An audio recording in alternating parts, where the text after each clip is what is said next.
Hello, everyone.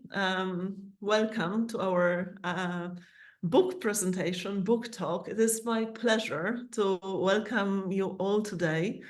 My name is Hanna Hölling, and I am delighted to co-host this public book presentation of our anthology, Performance, the Ethics and the Politics of Conservation and Care. The book is the first of our 2 volumes resulting from the collaborative research project Performance, Conservation, Materiality, Knowledge, situated at the Bern University of the Arts, where I work as a research professor and project lead.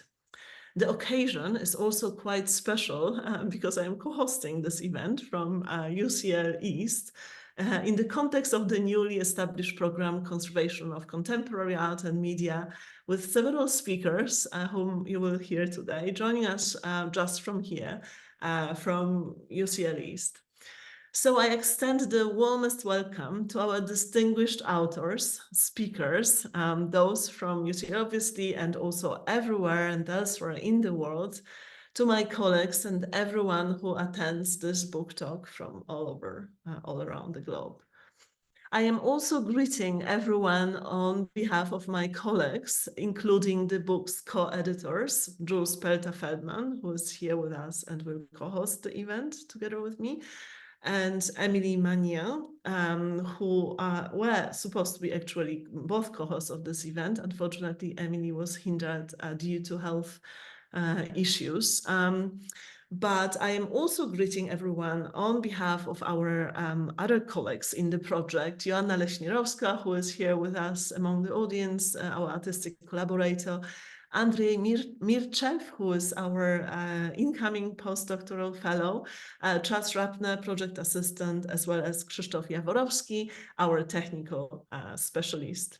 Our project team has been generously supported by the Swiss National Science Foundation, the HKB, the Bern University of the Art Research Division, and the Department of Materiality in Art and Culture at Bern University of the Arts.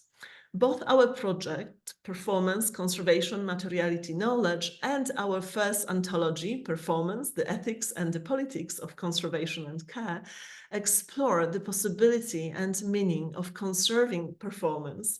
Historically, as you know, performance works with their ephemerality, site sensitivity, embeddedness in history and connection to the artist's body have been considered outside the scope and pursuit of conservation, which has traditionally focused on objects rather than living bodies. However, the intersection of performance and conservation offers a fascinating opportunity for theoretical and practical investigation. Through the lens of conservation, what is performance and what it might become? What can this new perspective reveal about performance, and what can it teach us about conservation? While live performance was once considered an outsider in the art world, it is now accepted by major museums and collections worldwide. However, the challenges of preserving and resurrecting performance remain for conservation due to its persistent focus on objects and specific notions of time and temporality. Although recent conservation practice has made progress in critical, creative, and reflective thinking towards more tangible, aleatory, chance-based, and processual works, conventional thinking still struggles to treat performance works that go beyond physical objects or written visual documentation. So unraveling the complexities involved in the conservation of performance, our book, Performance, the Ethics and the Politics of Conservation and Care, Volume 1, brings a new understanding to bear in examining performance as an object of study, experience, acquisition, and care. In doing so, it presents both theoretical frameworks and functional paradigms for thinking about and enacting the conservation of performance. While the conservation of performance is under-theorized, performance is nevertheless increasingly entering the art market and the museums and cultural institutions, meaning that there is an urgent need for discourse on how to care for these works long-term. In recent years, as you all know, a few pioneering conservators, curators, and scholars have begun to create frameworks for the long-term care of performance. This volume, our volume, presents, explicates, and contextualizes their work so that a larger discourse can commence. And we very much hope that the volume will serve the needs of conservation students and professors for whom literature on this subject is sorely needed. So before we begin, we wish to address a warm thank you to the many people who have made today's event possible. First, I would like to acknowledge dear friends and colleagues from the Bern University of the Arts and thank them for their support. Sebastian Dobruskin, the director of the Institute of Materiality in Art and Culture, and Deputy Director Carmen Effner, who supports the Thursday lecture series. Our dear Daniela Wuttrich at the Research Secretariat for her administrative support. I also want to mention Thomas Gardman, who heads the research division, and it's a wonderful supporter of all our inquiries and attempts. A big thank you goes also to our wonderful technical support, Krzysztof Jaworowski. We wish to thank very, very warmly Laura Hassey, the editor of Theatre and Performance Titles at Routledge, and Svati Hindvan, the editorial assistant, for realizing this project with us. Of course, we are most grateful to all of our wonderful authors, especially those who are joining us today, either as presenters or as discussant later on. And my personal big thank you to both my co-editors, Jules, Pelta, Feldman, and Emilie Magnin, for the realization of this volume, for a wonderful collaboration on the volume. Before I will pass on to Jules, I just want to mention very briefly a few housekeeping issues. So right before we start, the book will basically, the book launch will basically feature very, very short presentations by selected authors, followed by a Q&A and a conversation with the public later on. So please save your questions for after all speakers presented. Should you have any questions or experience any issues, you can also contact us directly over the chat. And finally, I would like to remind everyone that this event is being recorded and will be made available online. So now I pass on to my colleague, Jules, who will share more about the book. Thank you. Thank you, Hanna, and thank you for taking on the lion's share of the work in organizing this event. My name is Jules Pelta-Feldman, and I have been the postdoctoral fellow for our research project. I'm currently outgoing. And as you heard from Hanna, today we'll hear from a range of speakers whose ideas are represented in the book. And before we do, however, I will give you just a whirlwind tour of the other chapters whose authors are not able to present tonight, so you can get a taste of what awaits you when you read the book, which is also on sale if you want the hard copy version, or is available for free under open access as an ebook.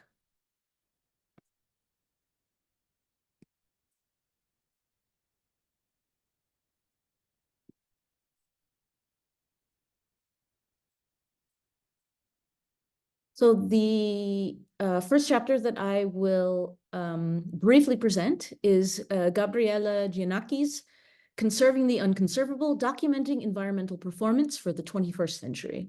In her chapter, Giannacchi explores innovative methods for documenting and conserving performance art that interacts with environmental processes and audience participation.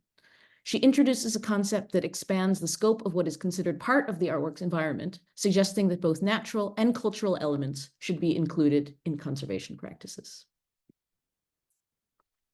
Next, we have a conversation with Shadrach Chirakure, Innovation and Preservation, in which he speaks on the performance of heritage, offering an alternative perspective rooted in certain African traditions, where heritage is seen as a performative and ever-changing inheritance that is sustained through its continuous enactment and intergenerational transmission. Chirakure argues that preservation occurs through use, improvisation, and adaptation across generations, embracing change as a vital component of heritage rather than as a threat to its authenticity.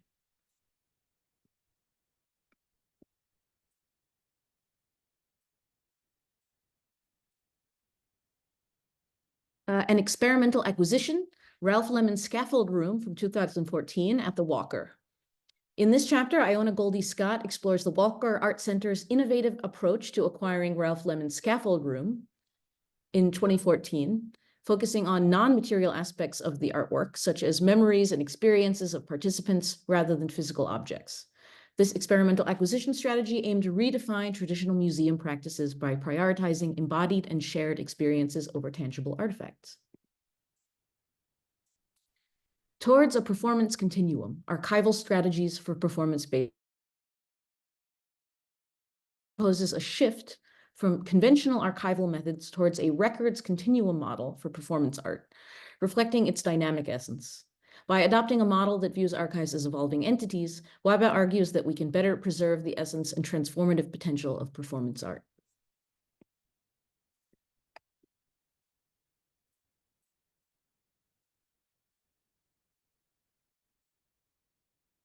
Peeling the paint off the walls, Kelly Morgan on Black performance and racial justice in Western institutions. In conversation with the editors, Kelly Morgan discusses the intersection of racial justice and performance conservation, proposing transformative changes to museum practices. Her vision includes a community-engaged approach that acknowledges and preserves the radical presence and endurance inherent in Black performance art.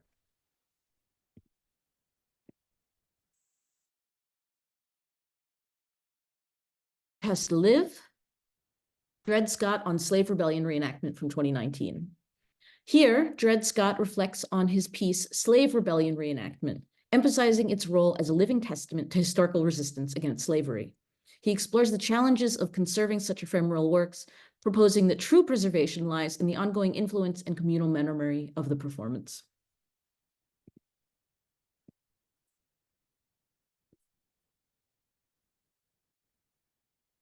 Conserving a performance about conservation, care, and preservation in Meryl Laderman Euclide's Maintenance Art by Karolina Wilczynska.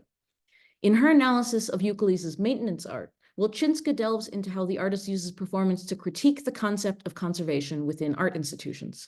She outlines how Euclide's work blurs the boundaries between art, care, and labor, revealing the political implications of conservation practices. Nope, those two we actually are hearing from. Precarious Movements, Contemporary Dance as Contemporary Art. Erin Brannigan and Louise Lawson. In this dialogue between a dance theorist and a conservator, Brannigan and Lawson examine the complexities of conserving contemporary choreographic artworks in museums. They explore new conservation models that involve artist participation, body-to-body transition, and the creation of multiple versions of a work. And finally,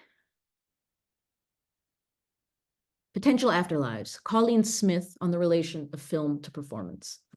In this conversation, artist and filmmaker Colleen Smith reflects on her evolving artistic practice, highlighting her preference for creating conditions that allow for spontaneity and improvisation in performance. She discusses her multimedia works as potential afterlives, focusing on the intersection of film and performance. And now, it is my pleasure to welcome our first speaker, Pip Laurenson. Pip is a professor of conservation at University College London, UCL, and director of the Masters in Conservation of Contemporary Art and Media at UCL East. Between 2010 and 2022, Pip was head of collection care research and had held a special chair as professor of art collection and care at Maastricht University. Pip, thank you so much for joining us today. Hello, everyone, and thank you for inviting me today to speak, Hanna and Jules and Emilie and the team, and for producing this incredible book. It really is a major contribution to the field, and for making it freely available, which is just fantastic. It's certainly on our reading list here as part of the MSc. And I've learned so much from all the contributions to this book. So, and as Hanna said, it's really wonderful timing to have this event today. We're in the midst of an intensive 4-day workshop where we are thinking about the conservation of performance art at UCL as part of the MSc in the conservation of contemporary art and media.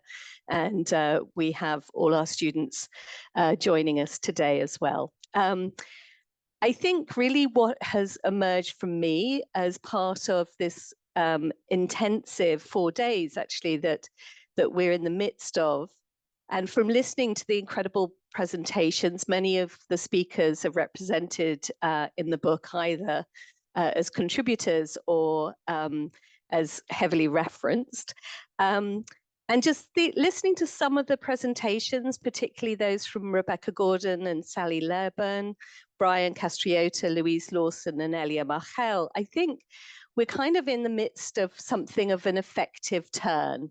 And I think this really came out of having these conversations over the last few days and having conversations with my colleagues here at UCL, particularly Helia.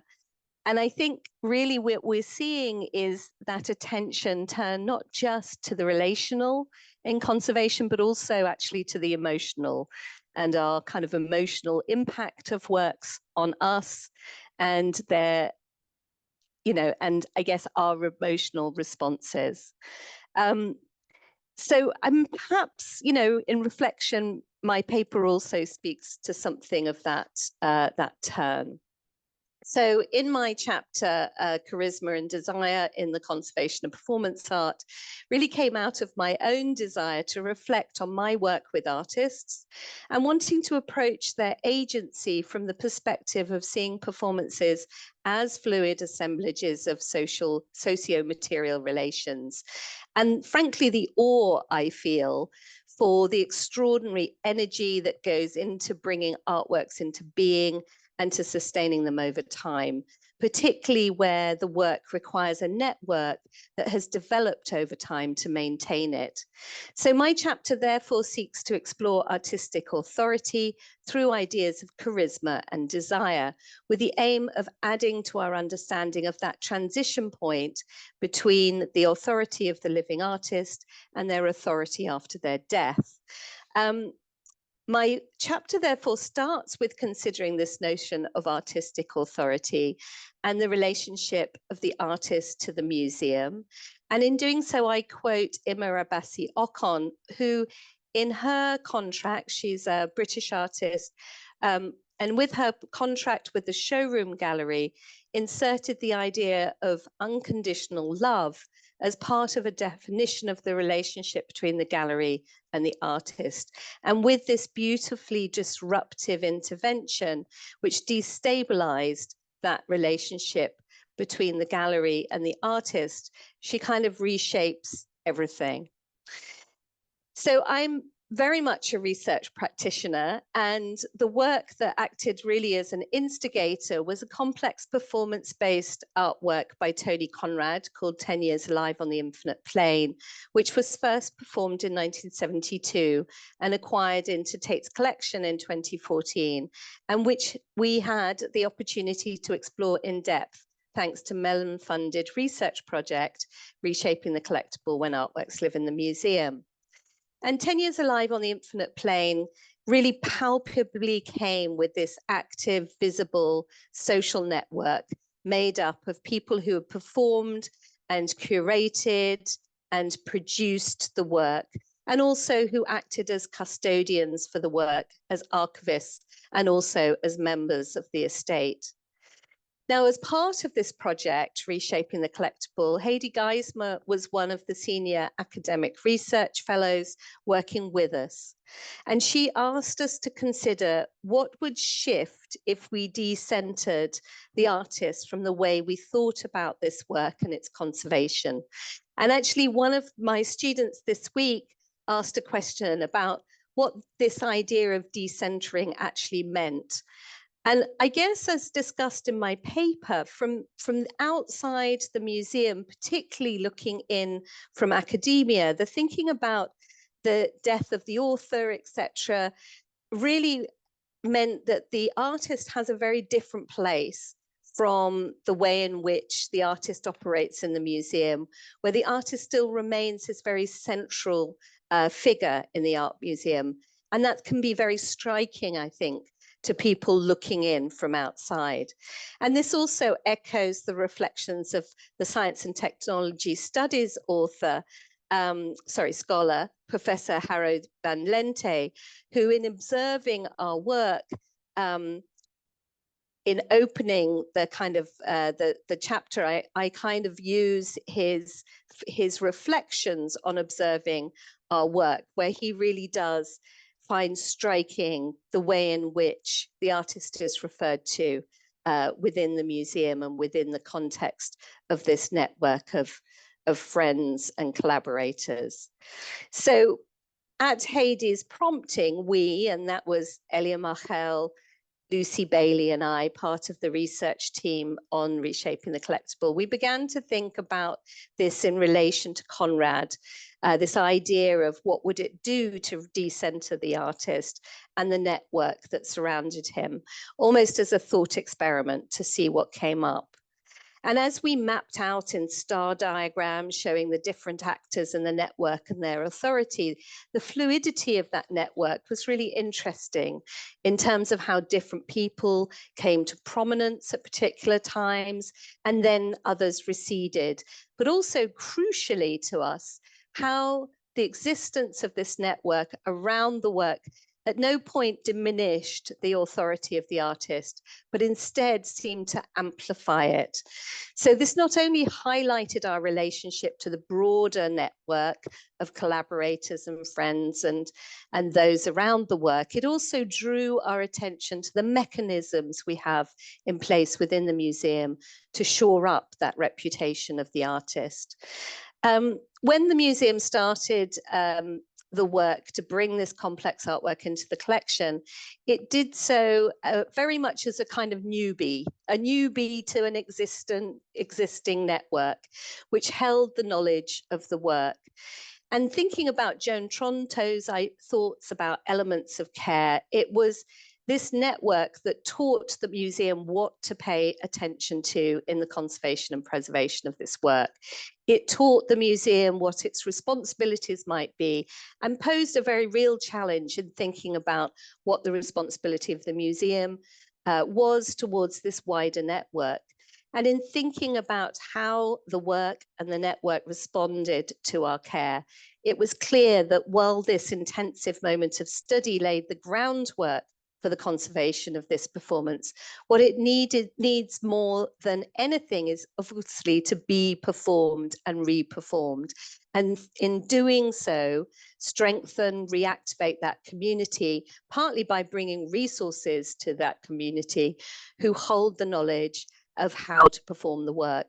It also taught us about the capacities and capabilities that we might begin to need to build to conserve performance. And I think in the intervening years, we've seen an extraordinary development of thinking in this area, which is a lot of which is reflected in this book.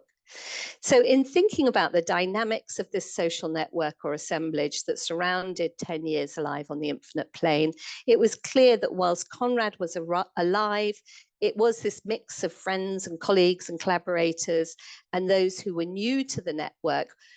So he would have that mix of existing performers, and then he'd be constantly bringing in new people each time it was performed to continue to expand the network.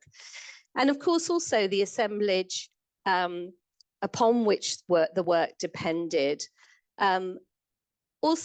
also involved kind of non-human elements, instruments, carpets, film material, diagrams, clocks, film projectors, lenses.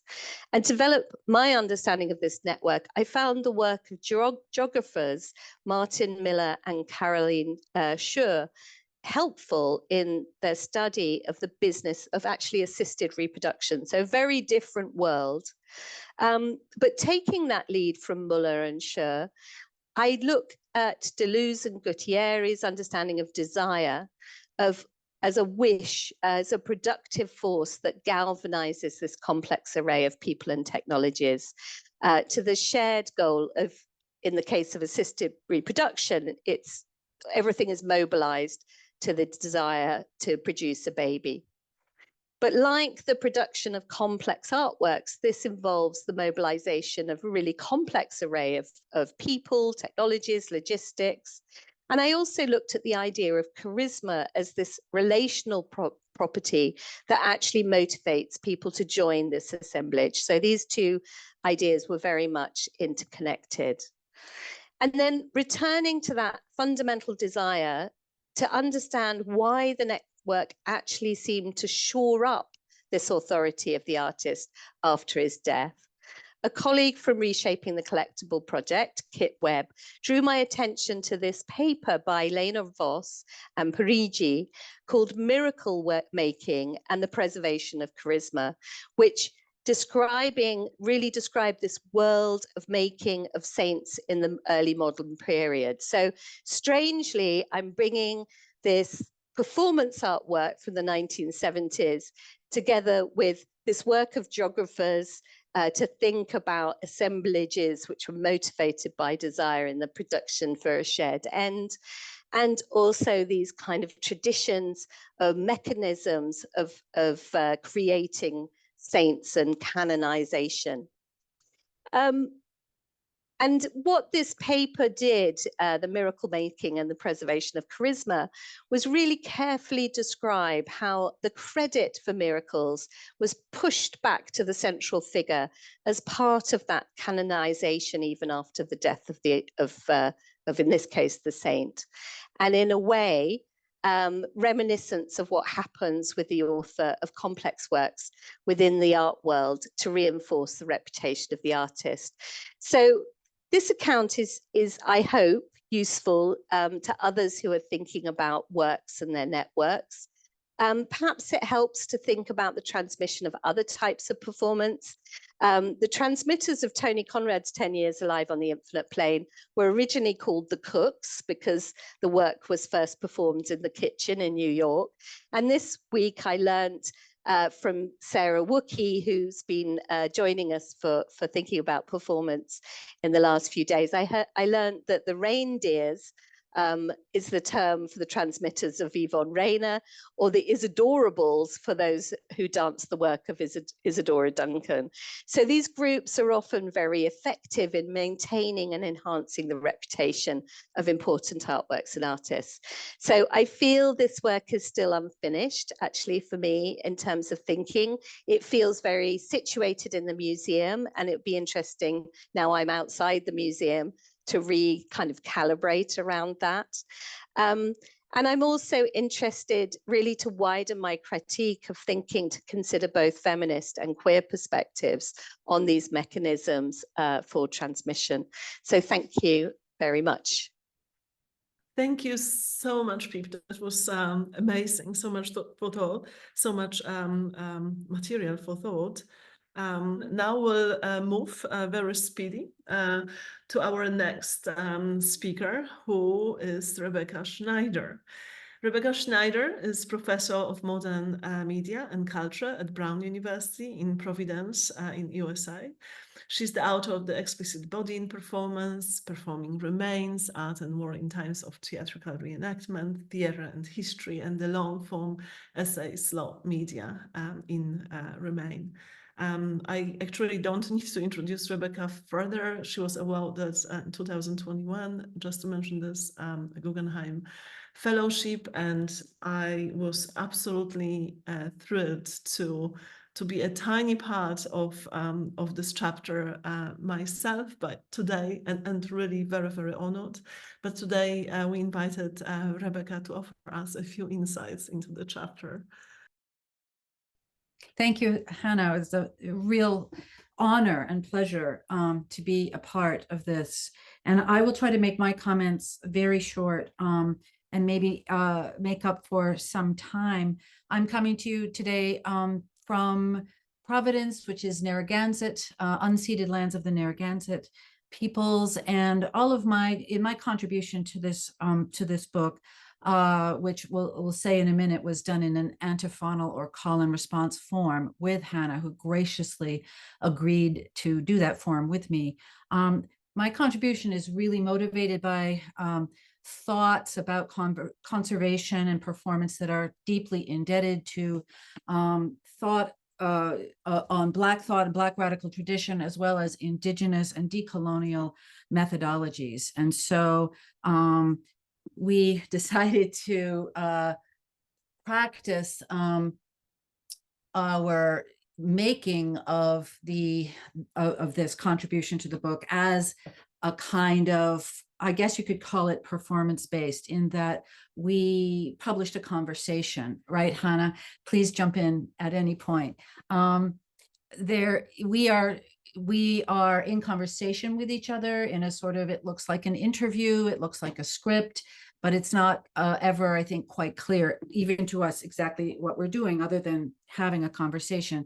And I'm very interested in that, because obviously when we read things like that, it suggests a sort of liveness to the event. If it's a script, it should be deferred into a future for a performance, or if it's a transcript of a discussion, then it seemed to have taken place in the past. But as a work of writing, tries to hold that the sort of inanimate properties of those multiple times. And I think across our discussion, the question of multiple times in relationship to objects and performance comes up. And it's really a think piece. I very much appreciated Pip's comments just now on the thought experiment. Like what happened in a room when there was a thought experiment around, in the case that she shared, of what happens when you decenter the artist or the author. But I think this kind of, that our contribution itself tries to be a thought experiment. And so I think, right, Hanna, I'm saying right, Hanna, as if we're still in conversation, so jump in. But I think there's that sense of experimenting between our thoughts in this piece, which really shows, I think, and reading it again for today was pleasurable and interesting. It shows our different perspectives, art history and conservation on one side, and my own kind of, performance theory, which generally has put aside questions of, okay, well, now how do we do it? In order to just keep thinking. So I like that tension that appears in our text, even if it might be infuriating for some at times. And I'm really grateful for the opportunity to do that. I also think that antiphony or call and response, is something, I say antiphony or call and response, but it's very interesting, right? If we call it antiphony and think to its Greek roots, an antiphony in the history of sort of theater and performance became ultimately liturgical. It exited the theater, it sort of stayed alive in religious aspects. But call and response really carries the weight with it from African diasporic expressive form.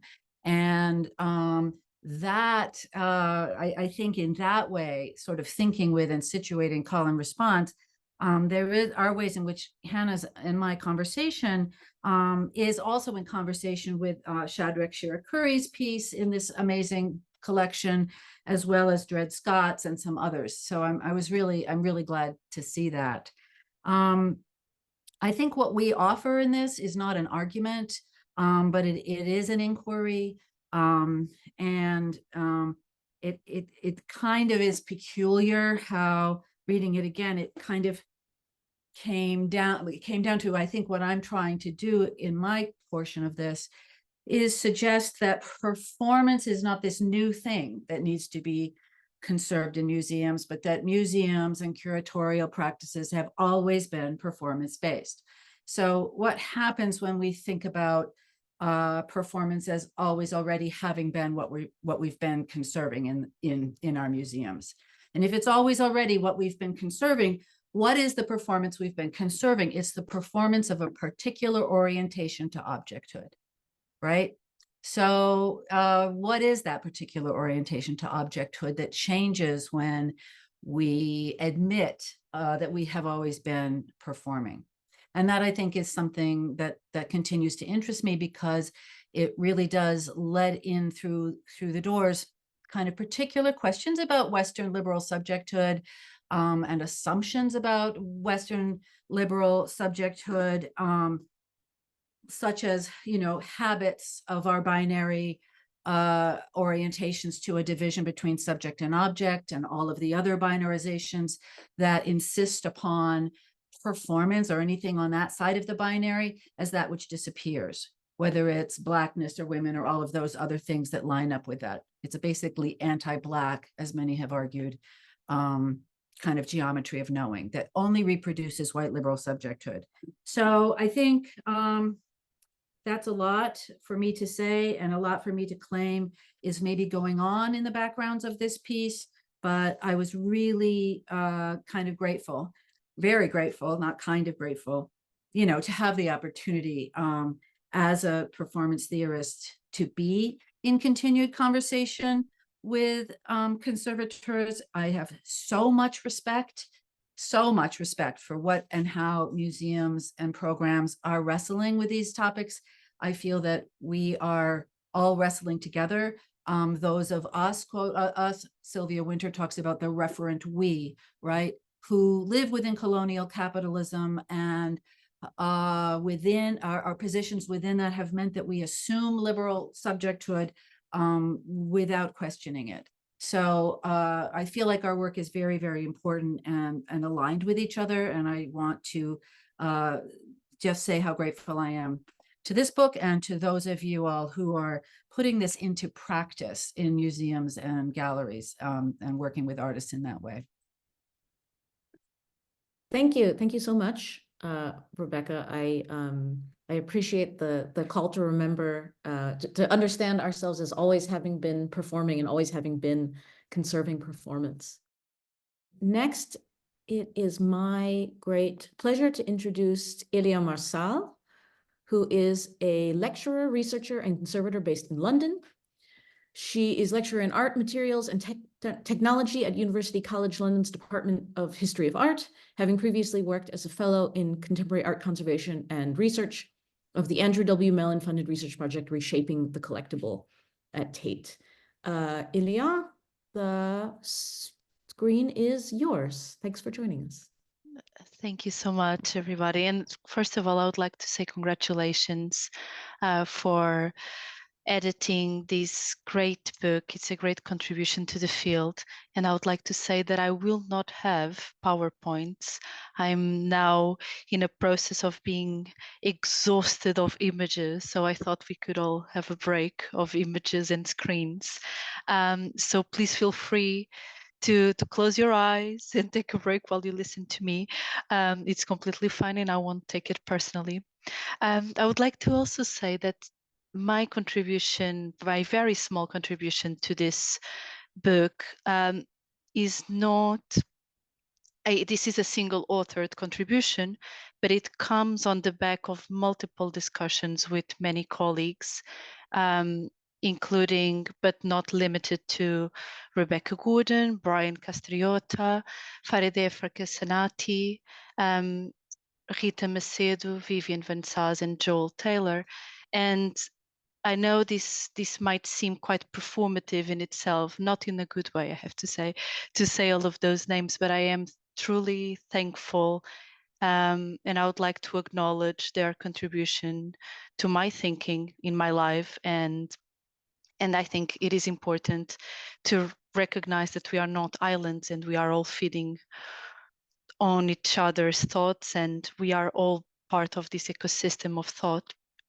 So in this chapter, I explore a topic that had been brewing for a while in my practice and in my research, which is the topic of vitalism and how vitalism relates to performance art or to the conservation of performance.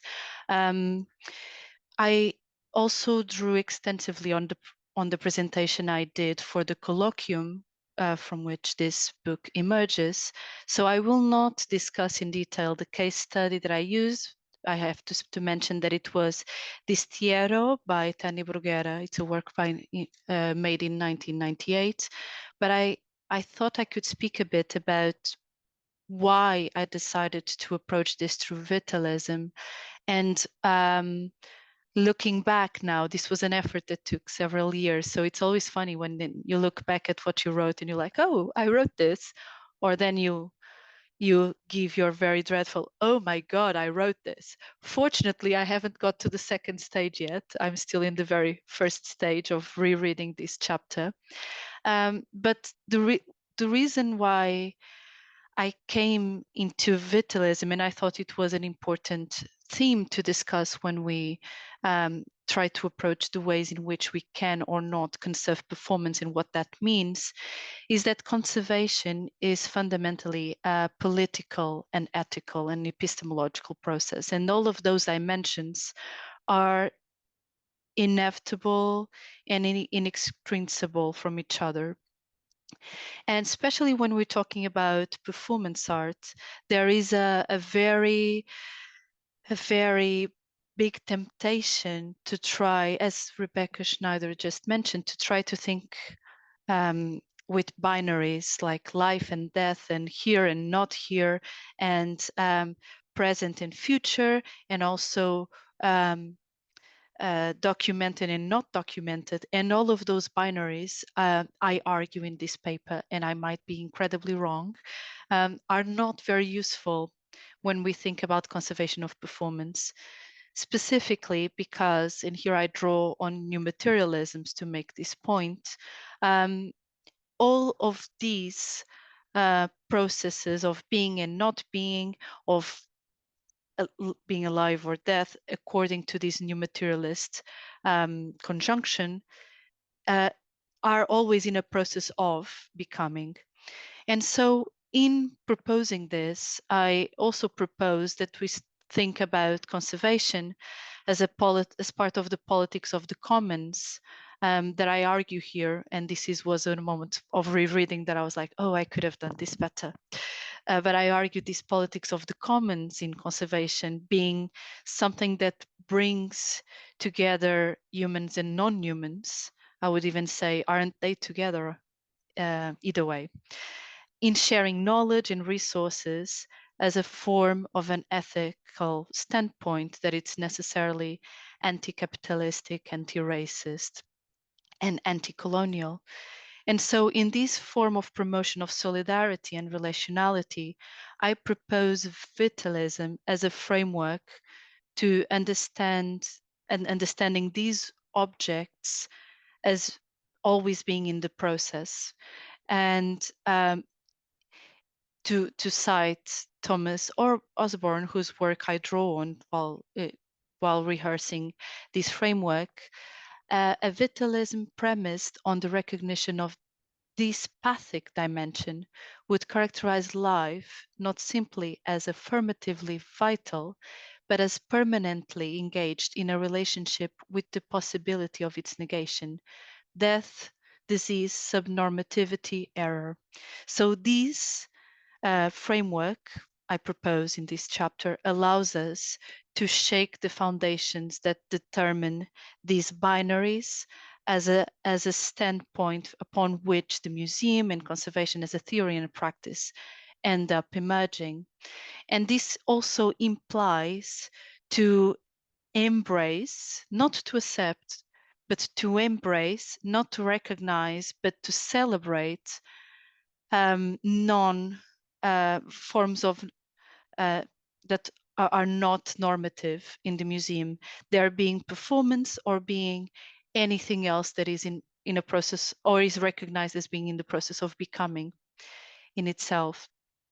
So in my final argument in the paper, I argue that difference is the key word when recognizing the multiple existences and iterations of these objects, and that the recognition and empowerment of that differentiation as a feminist home space, to cite Donna Haraway on this, is what allows for these works to be resilient in a space that tries to constrain their growth.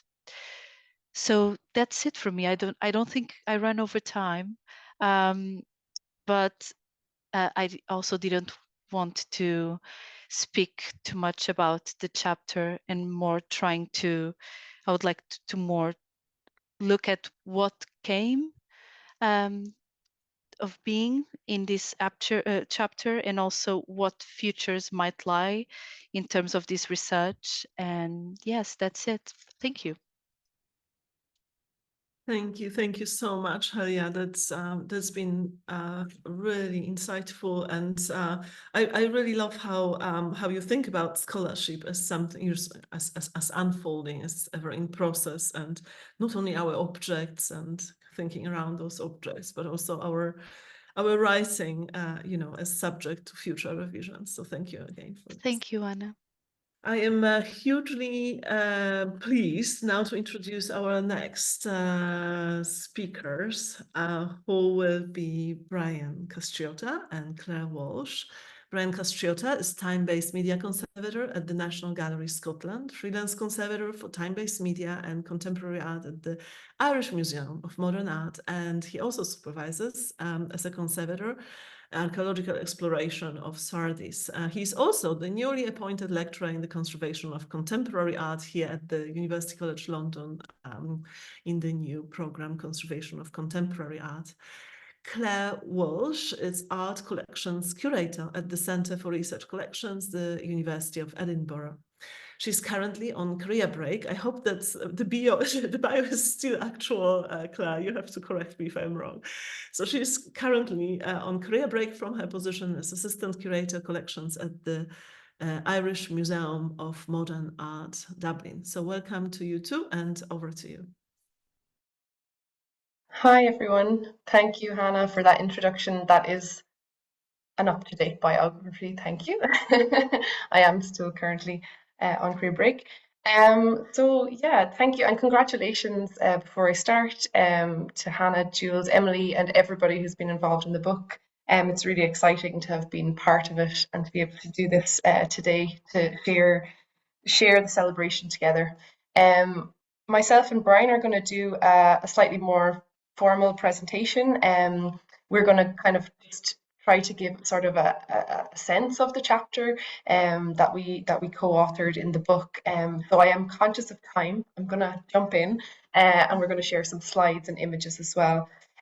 So in summary, our text considered ideas of collecting and care in relation to a performance-based artwork by the artists Sarah Brown and Jessie Jones that was titled The Touching Contract, and it was acquired by the Irish Museum of Modern Art, or IMA as I refer to it, in 2021.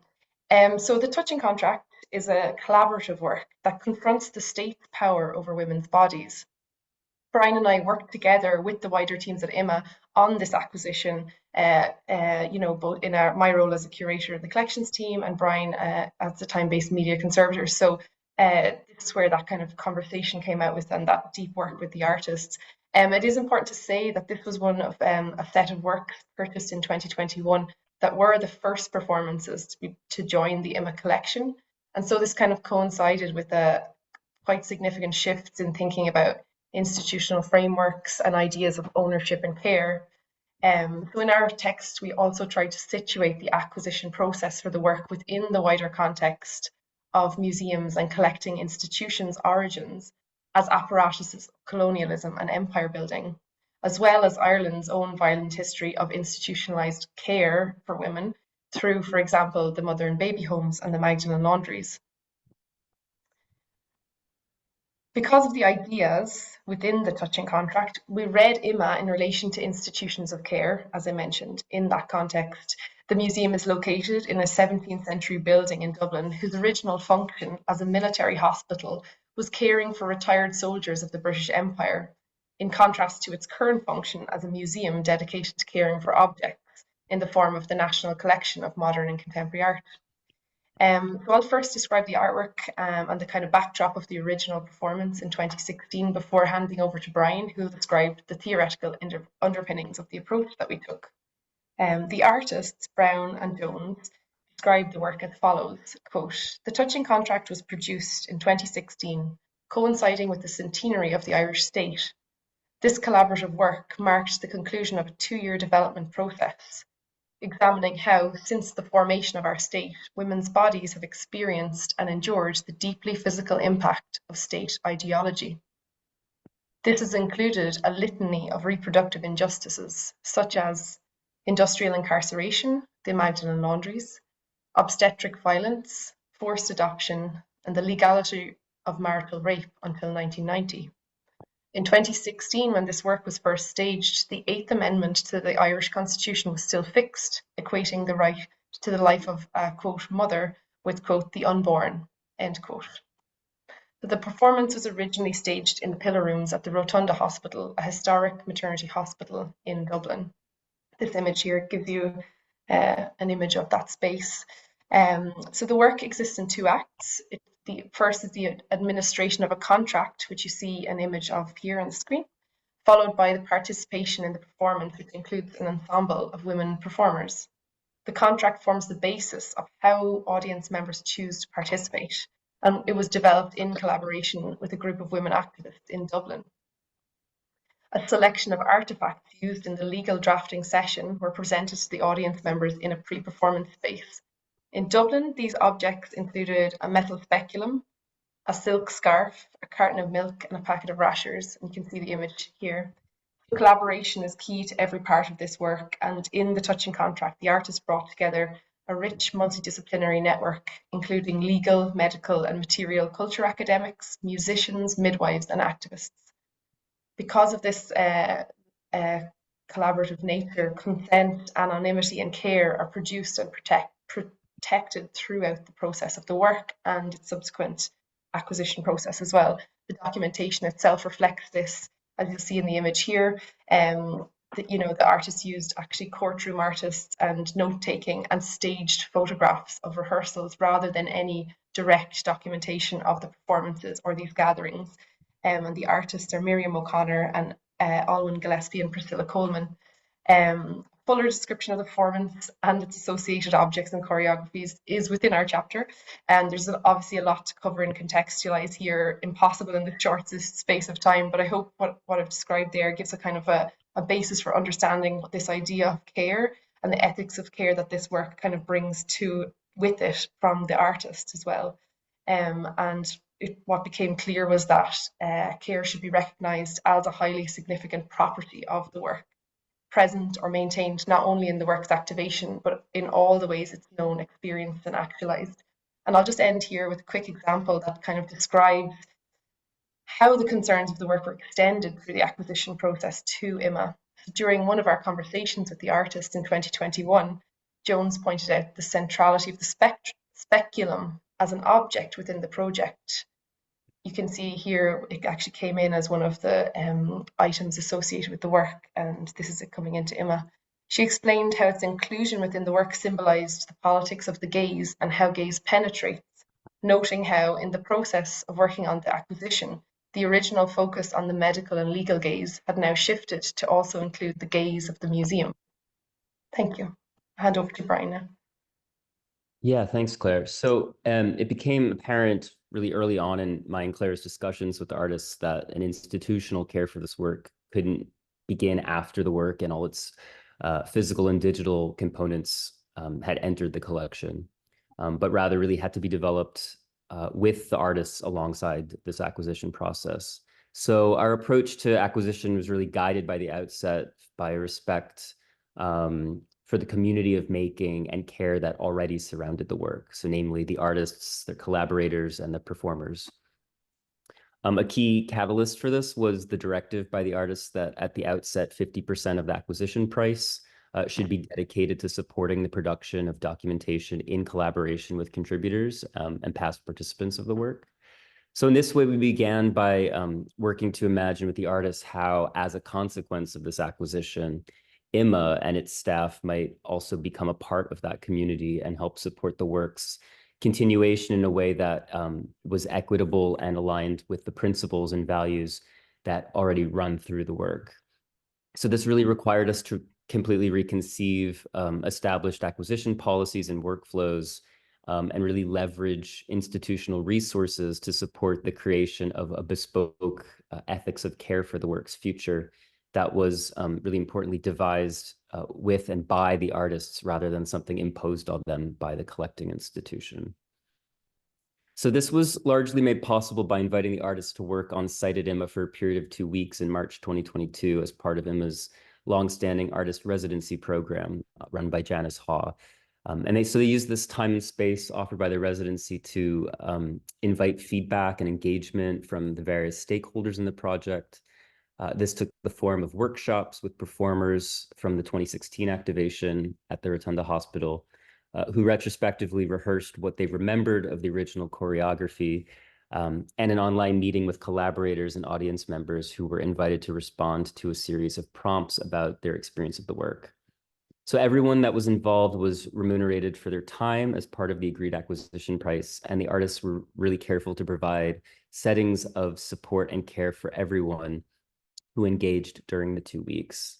And towards the end of the second week, Brown & Jones hosted an information sharing event with IMA staff to talk about the acquisition and engage questions and feedback on how the work might be supported and activated collaboratively across the different departments. And this included curatorial, engagement and learning, front of house, security, marketing, and press. Other elements of the residency included the identification of 4 appointed custodians, and the development of an activation document, an indexed archive of supporting materials to guide future activations of the work, what they termed a methodology document detailing the overarching principles and ethos of the work, and the final production and packaging of digital and physical components. So then the transfer of these materials and knowledge with this view towards the work's perpetuation was really approached not in terms of institutional possession, but instead following the logic of the work's rhizomatic existence both in and outside the museum. So our leveraging of IMA's institutional infrastructure to safeguard these shared resources that you see here was done so with the understanding that they belong not only to IMA, but also the artists and the collaborators. So framing all these items in terms of common resources that benefit our mutual interest in the work's futurity, as opposed to just the institution's interests, really starts to move away from thinking about materials and knowledge as commodities and further reinforces the ethos of mutual support that's inscribed within this work. So centering the acquisition process for the touching contract around the on-site artist residency recognized its musealization as a continuation of the work's creation and making that really demands and deserves time, space, and resource. So very often exhibition and display become the driver and catalyst for a lot of this thinking around how artworks sort of are transfigured into collection objects. But in the absence of this work being exhibited in the short term, this residency approach created the conditions for the work to achieve similar aims. So this slow approach, attuned and responsive to the work's principles and ethics, also made it possible for the work to touch back, as it were, and start to reconfigure established and entrenched thinking and practice within the institution. So we propose that one way an anti-colonial and anti-capitalist collection care, if it exists, might start to be realized is through similar efforts that actively leverage institutional power and resource to facilitate responsible, collaborative, and equitable exchanges within and between the institution, a work's creators, and other stakeholders. And by also reframing and reapproaching a work's transfer of ownership as really an extension of ownership or an expansion, we can see how the contents of an institution's collection and archive may begin to be affirmed as shared common resources rather than possessions that are held in a closed repository that serve first and foremost the interests and agenda of the collecting institution. So just to conclude, our hope is that through further responsible intra-touching, the artworks in and entering the collection may really continue to touch back, wherein their internal ethics may reverberate and continue to reconfigure our own thinking and practices. And I'll just leave it there. Thank you so much. Thank you so much, Brian and Claire. It's really wonderful to have such a positive example of performance entering an institution, because we have so many kind of more complicated examples. And it is now my privilege to welcome one member of the artistic group Kongo Astronauts, represented today by Eléonore Hellio. They are an artist collective based in Kinshasa, founded in 2013 by Hellio and Michel Ekeba. Their multimedia practice includes photography, sculpture, film, performance, and engages with Kinshasa's alternative culture network. Other participants include Bebse Nalemba, Céline Banza, Amora Binto Lukoji, and Daniel Toya. And Eléonore, we are so happy to have you with us today. The floor is yours. Okay, hello, everybody. Very impressive to listening to you all. Thank you for inviting me. I'm very sorry that I'm alone today, but connecting from Kinshasa, it's not easy. It's a very performing city, and it's not easy to gather everyone at a specific time. Michel, my partner in art, who is the main performer of Kongo Astronauts, is not here today. And we are actually, I don't know what's going on behind me, but there's a lot of, there's a big machine and a lot of smoke. So I thought you would ask me some questions, if that is possible. Absolutely, yes. So I thought, you know, Okay. perhaps we could speak very briefly about the idea, how, and people know already that your work is often considered as painfully kind of explicating the crisis of extractive capitalism and environmental racism, the costumes and the performances that you as collective generate. They are very, very pointedly contemporary, but they examine the conditions of contemporary life also in Congo and speak to this kind of longue durée history of rare earth mineral extraction in West and Central West Africa, right? But I was asking myself whether you see the kind of reconstitution of technological waste as an act of salvage, perhaps as a gesture towards physical conservation, you know, and care for these works, or rather perhaps that you know, that this type of conservation that is going on is more metaphysical in terms of kind of preserving the Congolese relationship to metals, which, if I understand it correctly, they possess special powers, you know, and they are more worth than just the economic value that is ascribed to them by the West. Does question make sense, Eléonore? Could you talk to this aspect? Well, you know, Kinshasa is a very performative city, and the mask and costume that were part of the traditional social life have been slowly forbidden during the colonial era. And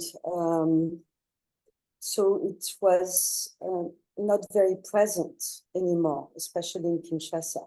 Maybe still present in outside of the city, you know, in villages and other provincial states, but with a lot of lost knowledge, or maybe a sort of knowledge that is there, but that is not really thought about, or that is, there is no more transmission. It's still alive in people's memory, but this memory is in some ways locked because of also the pressure of churches, many, and of you know, mostly evangelical churches, who still have a discourse against it, against this, against the culture of it, and since, you know, colonization, and so it is still seen to to have a costume and a mask and to express things with these materials is seen as sorcery, and so is been very discouraged by preachers. And so slowly, about I would say 20 years ago, artists started to want to liberate themselves from that pressure, and started to use, especially in Kinshasa, whatever material they found to create new costumes and express and interact with the city and the inhabitants of the city to express new forms of knowledge. And of course, there is no support for the artists here. So mostly artists used whatever they found in the street and whatever they could collect. And so recycled whatever was found in garbage in the street to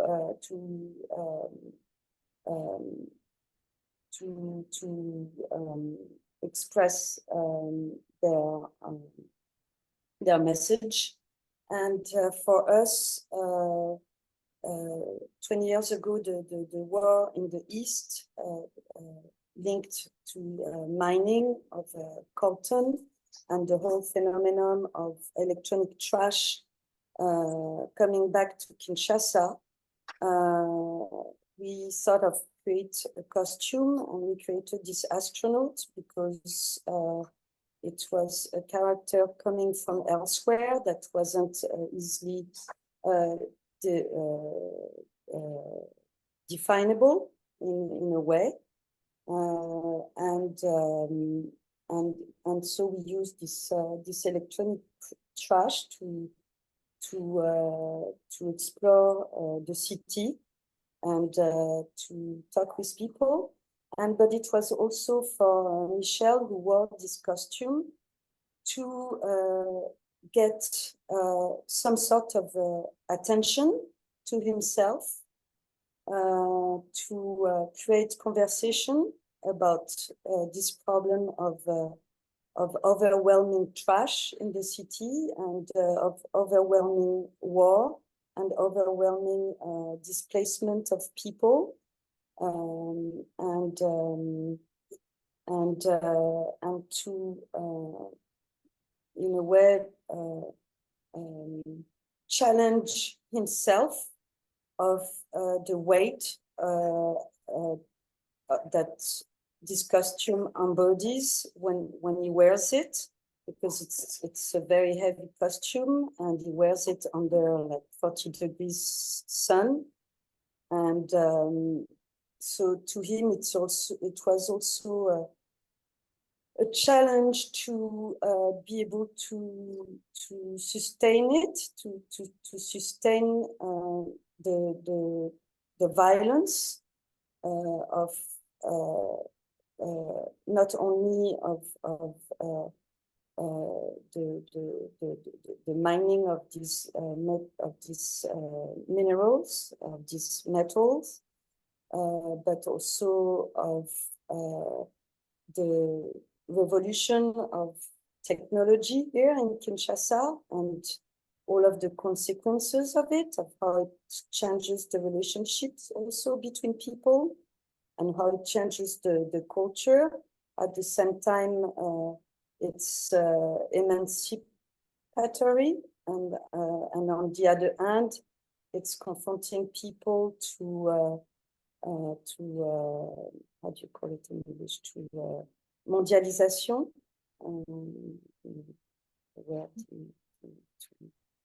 to capitalism, to global capitalism, with no filter and no way also to have a critical approach to it. there's not really a critical approach to it, but there's rather people are just, feeling the pain of it, or victim of it, but have no really have no voice to express, what they feel about it and what they would want to do about it. So Kongo Astronauts performance, if I say it in a very simple way, its conservation is through conversation. Is through conversation, is through interaction, is through, because now since Michel has come out in the city, we've seen many people starting to make costumes and come out in the city. We even have now some sort of a performance festival in Kinshasa where costumes come out. And so it's in the past 10 years, it's brought it to another level where it's kind of rehabilitating something that had been destroyed and that had disappeared in the culture, and it's reinventing itself. It's being reinvented in this context. Mm-hmm. That's absolutely fascinating, Eléonore, and thank you so much for this insight. We could chat for ages, and we could continue also how there is, in a way, certain mode of positivity to what you were just mentioning, but also the idea that those performances and the attire, the way how people assemble the materials that are outside, outside of your collective, or the way how images are being used, sometimes in a very also violent and not, without permissions, right, way. So one could chat about this for ages, Eléonore, and I hope perhaps there will be some minutes, although I am very aware of the fact that we have still two more presenters who will present jointly, Megan and Cori. So I want to thank you so much for the time being. I hope you are saying that the fire is kind of contained and that you saved us until the end. So thank you again so much. And thanks again from my side. Now I will introduce our last two speakers, Megan Metcalf and Cori Olighouse. Megan, who currently serves as assistant professor at the New Mexico State University, is an art and dance historian who brings a practitioner's perspective to scholarly research, combining work in institutional and personal archives with a background in dance and choreography. And her interlocutor, Cori, is an artist, activist, and curator working with performance and time-based media. In 2017, she founded The Portal, an artist-led initiative that cultivates archiving as a poetic and performative practice. Formerly, she was archive director for the Trisha Brown Dance Company, where she developed a cataloging and preservation initiative to assist in the legacy planning for Brown's Company and Archive, a company that she also danced for. Now, Megan and Cori, I'm very delighted to cede the last presentation of the day to you. Thank you so much for joining us. Thank you so much for that introduction. I'm just delighted that we are still having this conversation and this dialogue. I feel very much like our contribution, has behind it some of the dialogue that Rebecca and Hanna were talking about, and also that Brian and Claire were talking about at the practice side. And we want you to read this. So we'll give you a, we want you to read this and explore it on your own terms. So we'll give you the main highlights of the chapter, but the main examples. But basically, we would just want to keep the dialogue going. And I know that hopefully can deliver us into a very, very truncated dialogue with the audience, which I think we want. So, as discussed, Cori and I both bring a particular perspective to our individual practices, and primarily in our in dance historian working in academia.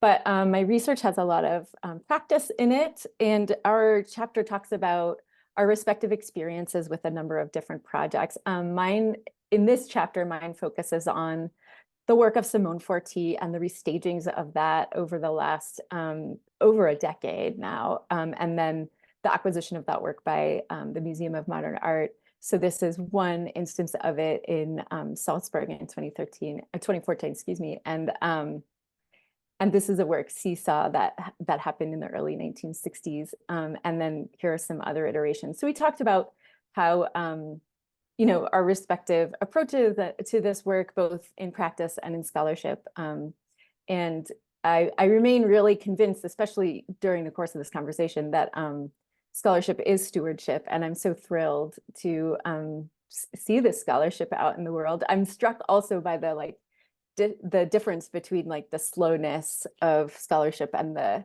fastness of practice. And I feel both happy about that and also slightly frustrated by that. So Cori, do you want to talk about which ones you were working on? Sure. Thank you all. It's such an incredible honor to be here and to share such kinship with so many of the ideas offered. And also, Megan, just to continue our discussion in this kind of unusual format. So I will just say that the projects that I spoke to include my work restaging Pamplona Stones, which was a duet, a kind of deadpan duet that Trisha Brown and Sylvia Palacios Whitman created in 1974. It had been performed only a handful of times, and I obviously had never danced or performed it myself. But I talked about the kind of experimental and improvisational methodology that I used to revisit this work, where humor is really what's at stake. And then the second project was a project that I worked on in collaboration with the Studio Museum in Harlem and interdisciplinary artist Autumn Knight, called VOL. And this was the first performance work that the Studio Museum acquired as part of their permanent collection. And I would say that this project in particular, and also how I come to this work, is really informed actually by call and response methodologies rooted in Black thought and improvisation. And so that's maybe just one thing I can share as part of our discussion, is I think, like Megan and I, both coming from research and practice of various improvisation forms, we're really looking at the concept of methodology and what it means to kind of reinscribe, reapproach, even like critique, or maybe slightly distance ourselves from the word conservation, to look at the ways performance persists, often on its own terms, and also often in spite of inhospitable conditions or situations. And so for me, I am really interested in improvisation, in the way forms retain their complexity through exchange, and often continue to change shape and form over time.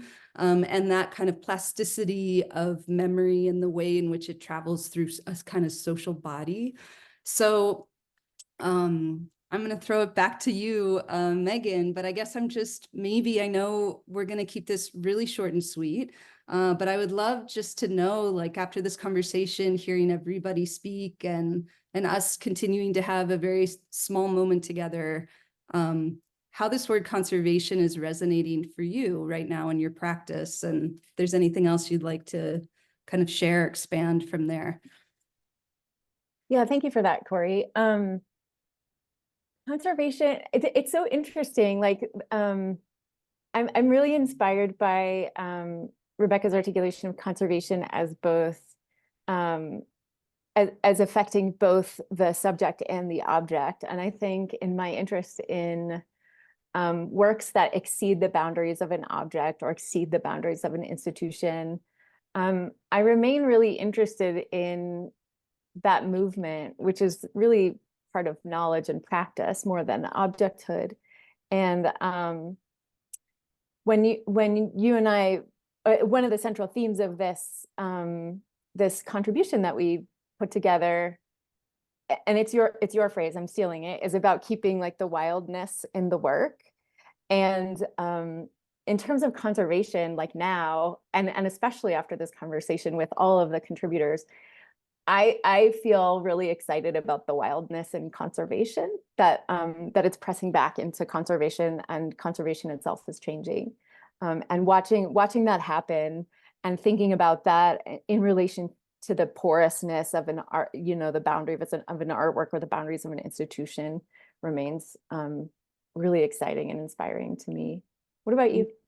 How are you thinking about conservation these days? Well, I mean, I think in some ways, like one of the things I feel like a practitioner in this realm really grapples with is just these kind of very fundamental ideas about an artwork and what constitutes an artwork in terms of its identity, its plasticity, as it shifts through multiple iterations over time. And I think for me, I've become increasingly less interested specifically in kind of identifying that realm and those borders, and more about how knowledge transfer is occurring through kind of multiple and distinct ways, depending on whichever like performance form or community you are working in relationship to. And so I think like really bringing a kind of quality of attunement and deep listening to the way practice is operating inside of performance forms. And yeah, the very like fluid, regenerative, generative ways that knowledge operates. And I think in some ways, my interest is the ways in which structures that can kind of appear to be more fixed in their histories, legacies, methodologies, workflows, et cetera, can actually quite like learn from the sort of embedded, radical, relational, wild ways that performance operates. And so I think I do this work more because of how performance can change these systems, these existing methodologies, more than like, I think that's really at the core of why I do this work. So I'll stop there. that remains so inspiring to me, and I hope that wildness will be evident in the book and in our future dialogues. Thank you so much, everyone, and Cori, of course. Thank you, Megan, and everyone. Many thanks, Megan and Cori, for that wonderful contribution, and for anticipating in a way the discussion that I now invite all of our speakers to join. As Hanna mentioned in the chat, we're extending our time by 15 minutes, so we have an additional 15 minutes for conversation. If you have questions, the speakers, please feel free to put them in the chat. And for now, and of course, this is for any speakers also, I should say, anyone who is joining us who contributed to the book, who wasn't able to present tonight, but wants to drop into the chat, you're very welcome to turn on your camera and join us now. So while we wait to see if anyone from the audience has questions, I would just like to open things up by beginning this conversation by asking all of you to kind of reflect on the contribution that you made to the book a little bit, as Megan and Cori were doing, and actually as a number of you were doing in your presentations, and think about how your thoughts may have changed. And this is something that I ask not just out of interest as one of the editors, but also because one of the ongoing themes of our research, and I think I can even say our joint research, speaking not just for myself and my co-editors, but really for all of us in this kind of wider network of performance conservation that we've built together. One of the major themes has been the way that performance itself as something that moves is a form of conservation. And so I think it's important to kind of acknowledge change in our ideas and our work as a force, a kind of positive force towards the preservation of performance. So that is, of course, for all of you. Feel free to jump in. I can jump in. I don't have a fully formed question, but a start of one. So maybe we'll just go with that. It was with Pip's talking about decentralizing. I'm quite interested in this idea of decentralizing or decentering the artist. It's something I've been thinking about in terms of the dancer in the museum and how the dancer can be absent and still this kind of presence of a residue of dance or performance. But one of the things I've been thinking about is if I'm going to decenter, who is decentered, and as a kind of a white middle class straight woman, by talking about decentering, I feel I can sort of talk to it in terms of my experience. But then I was questioning sort of what it means to decenter or to take someone out of the center, and who's in the center and who isn't. And I don't have a kind of fully formed question, but I'm just curious about to hear from you a little bit more about how that has worked with Tony's work or other thoughts around that. Thank you, Sarah. Well, actually, it was a sort of failed thought experiment, because the more we tried to decenter him, the more central he became in a way. And I think that's why these ideas from how early modern saints become canonized, and the idea that you keep pushing the miracles back to that central figure so that they can enter the canon, seemed to be a kind of appropriate way to understand what was going on. And I do think, just to kind of respond to Jules's provocation, I mean, I think that very specific works send us off in very specific journeys of thought. And so I think thinking of very different sorts of works and different sorts of networks and the sorts of affect that they want to, that they create, I think would perhaps create different sorts of theoretical explorations. And I'm looking forward to that, because I think trying to theorize the artist remains a very complex area that perhaps still doesn't get as much attention as it might. I can jump in. It's such a great question, actually, because it also it connects with Rebecca's presentation, and I feel still feel humbled, and there are so many ends at which I am anchoring now and again and thinking those ideas further. It also connects with what Helia was saying about the endlessness of our inquiry, that there is never such a thing as a finished project. And I think those conversations and those chapters are fantastic, which are not in a way dead. We had the same conversation with Pip just few days ago, when we started this workshop here. That's the most wonderful, perhaps for me personally, conversations or kind of theoretical investigations are those which are not ended. And I believe, this can be done in this call and response way as a method further, very fruitfully. And I just can say that I look forward to doing it further with Rebecca and with everyone who contributed to this book, because I feel like the journey just has started.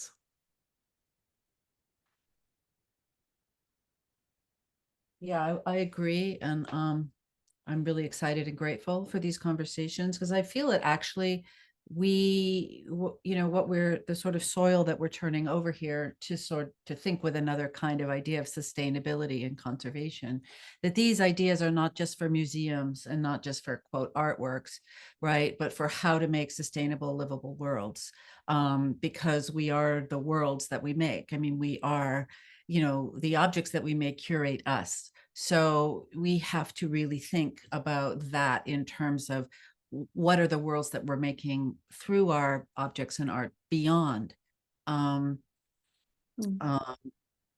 beyond our museal efforts to quote conserve them. These are really intense and important questions that I'm really excited to have listened today to the different examples of how this can happen that are tied to actual practices that artists are making together with those that would gather them into collectives for people.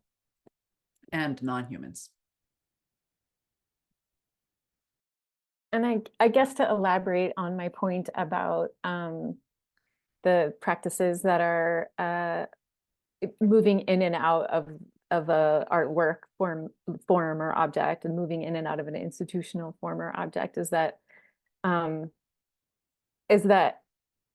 those kinds of practices that impact our institutions are like so much bigger than objects or conservation or museums.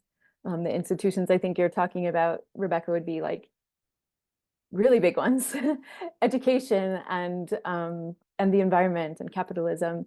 And I think this like sphere where we can look at it provides, and I'm just amplifying what you're saying, provides like a way to examine those test conditions on a much bigger scale.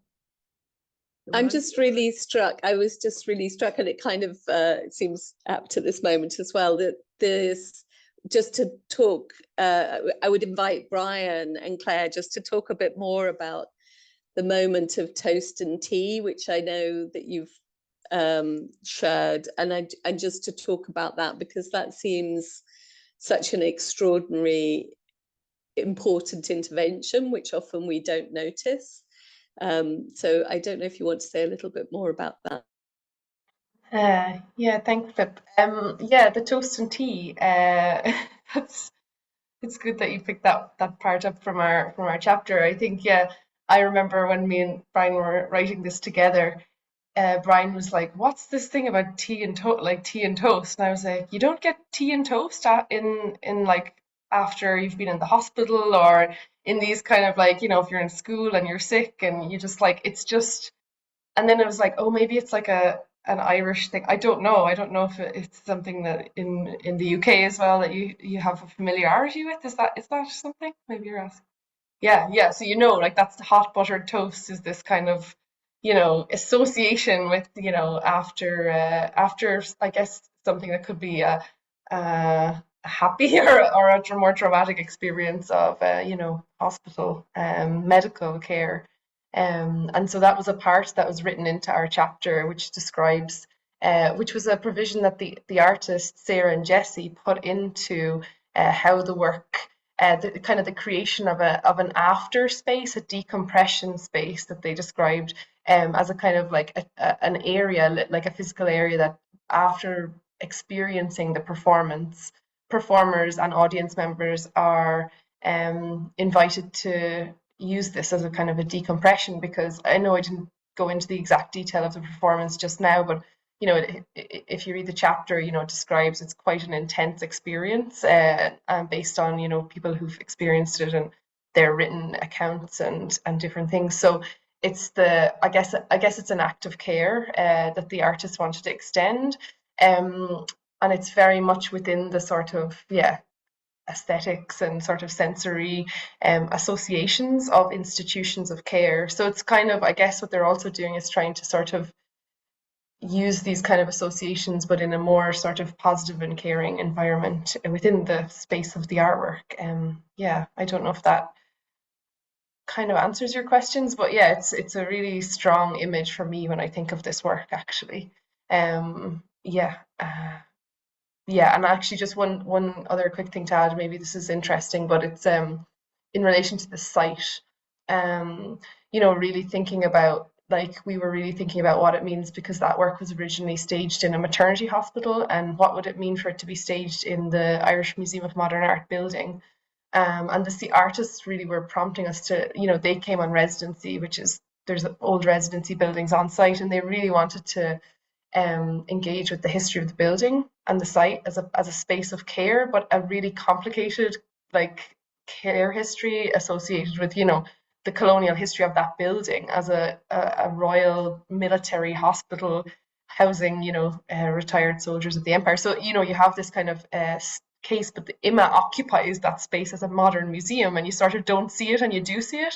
And one of the prompts they had was actually they wanted people to enter the building from the other side, the side that is still kind of holds part of the historic, the old hospital kind of decor and site, and isn't part of the museum, because they wanted people to enter it as a hospital and really kind of think that how that could be charged in a different way, you know, and thinking about having toast and tea, hot buttered toast and tea coming out the other side of that building is something interesting. I don't know if you want to add anything, Brian.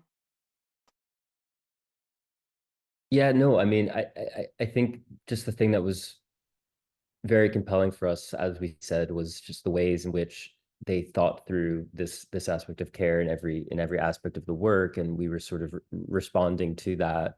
And I'm also just thinking about, you know, talking about how our thinking's evolved, or, you know, the other work that we've done since. I mean, I'm thinking about the work that I've done with Alberta Whittle as well, and she did something very similar at the National Galleries last year, where, you know, she had a decompression space because so much of those works also deal, you know, with police brutality and state violence as well.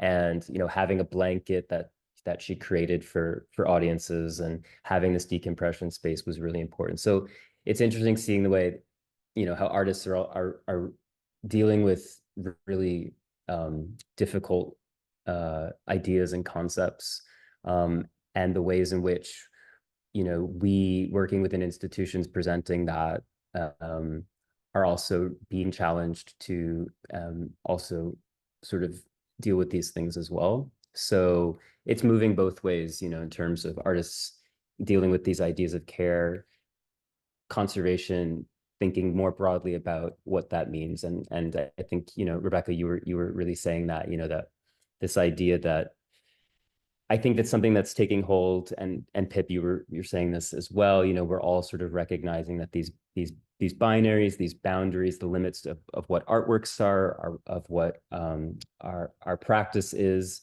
the way that, you know, historically they've been much more siloed and much more defined and rigid, and they're becoming much more diffuse, and I think in a really beautiful way. So, yeah. Wonderful. Well, we could converse like this for more than the 15 minutes we had at disposal of this extra time. Jules, are you back with us? I just didn't Yes, I'm back. Sorry for the interruption. Oh, not sorry at all. I'm just seeing also that Ruth, before giving over to you, that Ruth is commenting in the comment section that whether these ideas have been put to practice in terms of a new generation of artists. And obviously I think they have. I will not speak for everyone, but from what I know, many of them have been put into practice. And we, especially in the Swiss network of performing arts, we do collaborate with artists of all generations. And Jules would have more to say about this, especially because her examples and her studies were very much connected with those networks. But now over to you, Jules. Yes, it just falls to me now to say a very warm thank you to everyone, to all of our speakers, of course, to all of our wonderful contributors, to everybody in the audience who joined us today, especially as our audience includes many people who have furthered our work and collaborated with us in many ways. I just want to also let everyone know that Volume 2 is in the works, and we have another round of really fantastic contributions, another really diverse group of artists and thinkers and writers and conservators and curators. And of course, we also want to call your attention to upcoming events organized by the Performance Conservation Materiality Knowledge team. You can find out more about these on our website, which I've linked in the chat, where you can also find the link to the book. And here's our website. And we hope that we'll see you again at future events, and we look forward to continuing this endless conversation. Thank you so much. And thank you also, in name also of Emilie, who wasn't here. Thank you so much, really, again, for your wonderful contributions and for these conversations. Thank you. Thank you. Thank you. Thanks. Thank you. Bye, everyone. Thanks, everyone. Bye. Bye. Bye.